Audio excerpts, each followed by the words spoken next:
Bonjour, je suis Gaël Châtelain, bienvenue sur mon podcast On revient sur, le podcast qui revient sur tous les sujets qui vont vous permettre de vous sentir nettement mieux au travail tous les jours. Alors aujourd'hui, je vais vous donner les 5 raisons pour lesquelles le management par la bienveillance n'est pas une chimère. Effectivement, je lis ici ou là que le management bienveillant est une mode, un fantasme, un doux rêve. Travaillant sur ce sujet depuis des années maintenant et ayant été moi-même manager pendant des années, je dois bien avouer que ce type de réflexion me chagrine un tantinet. Et c'est là que je me pose la question, comment convaincre les incrédules ? Comment faire que celles et ceux qui ne croient pas que la bienveillance soit un levier de motivation et de croissance deviennent de fervents convaincus ? Eh bien, j'ai trouvé une solution. Et ouais, si j'arrive pas à les convaincre de cela, je peux essayer de le faire par l'absurde. Penser que la bienveillance n'a aucun impact, cela signifie donc que son contraire n'en a pas plus, ou pire, qu'il est plus efficace. Voilà donc les 5 points permettant de montrer aux incrédules que, peut-être, ils se trompent. Oui, c'est un raisonnement par l'absurde, mais j'assume. Raison numéro 1. Crier plutôt que d'expliquer. Ne pas être bienveillant, c'est ne pas accepter les erreurs de ses collaboratrices et collaborateurs, mais surtout, c'est de ne pas les aider à devenir meilleurs. Le mode de communication non bienveillant est à sens unique et uniquement descendant et souvent par le hurlement. Bon, c'est un style, on aime, peut-être ou pas. Le numéro 2. Mépriser plutôt que d'encourager. Ne pas être bienveillant, c'est considérer que ce que fait notre équipe est tout à fait normal, qu'un succès ne mérite pas de félicitations. Ok, ça aussi c'est un autre style, le côté on ne donne strictement aucune reconnaissance et on pense que ça va motiver les gens. Raison numéro 3. Moi avant les autres. Ne pas être bienveillant, c'est considérer que les succès de mon équipe me sont totalement attribuables et que, par contre, ces échecs ne le sont pas, mais sont dus à sa propre incompétence. Et quand je parle d'incompétence, je parle bien de l'incompétence de son équipe.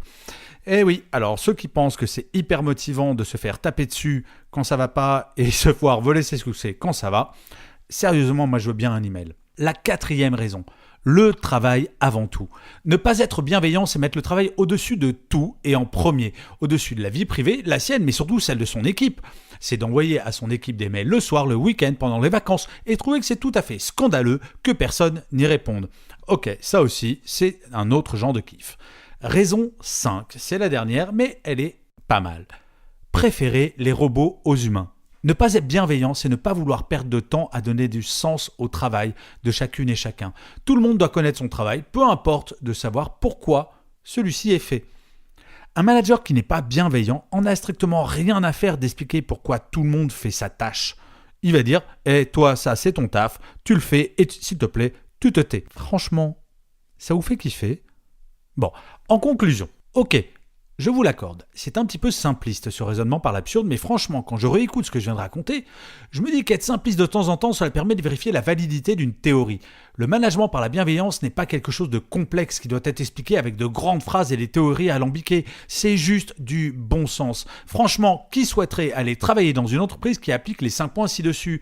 Mis à part un pur sadomasochiste, je ne vois pas bien quelle pourrait être la motivation. Alors, je ne sais pas si ce raisonnement par l'absurde aura convaincu les personnes qui pensent que la bienveillance en entreprise est un doux rêve, voire une mode, mais si c'était le cas, je voudrais pouvoir comprendre. Alors, si jamais vous êtes dans cette situation, vous pouvez m'envoyer un mail et vous savez quoi, je vais même vous le donner, gaël@gchatelain.com. Je vous souhaite une bonne fin de journée. Au revoir. N'hésitez surtout pas à vous abonner à ce podcast, à le partager sur vos réseaux sociaux. Et si jamais vous voulez en savoir un petit peu plus sur le bien-être au travail, la bienveillance au quotidien, faites un petit tour sur mon site web